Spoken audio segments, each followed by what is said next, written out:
We do want to make a point that we do remain committed to this task that we are dealing with, and also providing timely, comprehensive report on the state of rhino poaching in South Africa. You will note, ladies and gentlemen, that the progress has been made in a number of areas, including in the arrests and investigations where there has been successful convictions, which we've all been complaining a bit about. We're still not satisfied. We're not there yet, but we do believe that a lot has been done to date to get those successful convictions of rhino poachers and smugglers, as well as the stepping up of technological innovations and use of those technologies, as well as other interventions within our joint operations in this multidisciplinary team. We have seen the success of Operation Rhino 1 to 7, because those were coined by our specialists and our teams in the Kruger National Park, which are essentially coordinated anti-poaching operations that involve all the relevant security agencies that are we referred to earlier on, and we are continuing with the implementation of Rhino Operation number 8. Our joint security-related anti-poaching efforts are being led by SAPS, DIA, and SANDF, as well as the Department of Justice and Correctional Services, SARS, and Financial Intelligence Center, as well as the state security. And recognition is therefore given to our law enforcement agencies under the command of SAPS within the Extended Mission Area Joint Operations as a MAJOC for their continued commitment to these anti-poaching efforts. I did say that a lot is happening in that regard. The 502 rhino poachers allegedly so, and 16 alleged traffickers were arrested nationally, bringing the total figure to 518.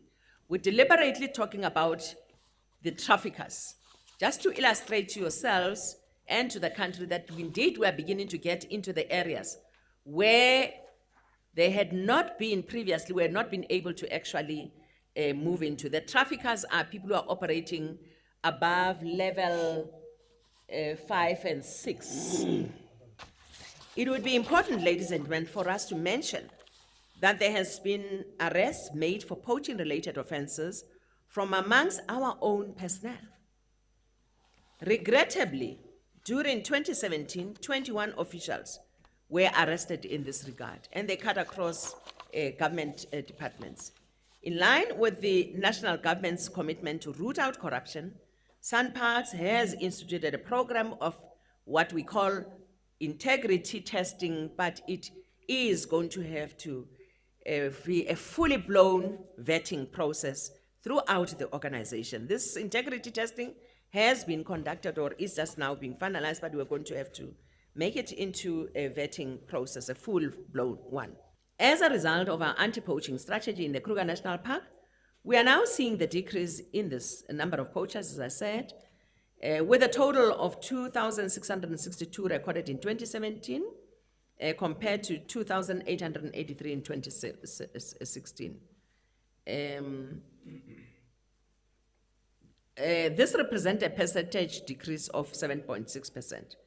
Whilst there has been a decrease in the number of rhino killed for their horns in the Kruger National Park, the number of rhino poached unfortunately increased in the KwaZulu-Natal, Northern Cape, Mpumalanga, Free State, and Northwest. These are the provinces we reported where movement towards is actually happening by these poachers.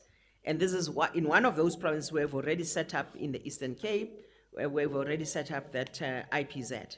It is with concern that we are also to report that in 2017, 67 elephants were poached in the Kruger National Park and 1 was poached in KwaZulu-Natal. And specific risk areas have been identified and strategies to address these threats are being adopted and implemented. It is clear, ladies and gentlemen, from what we have reported to you as a team this morning or today, that we continue to register success in our fight against rhino poaching, but we are equally aware that the battle is not yet over.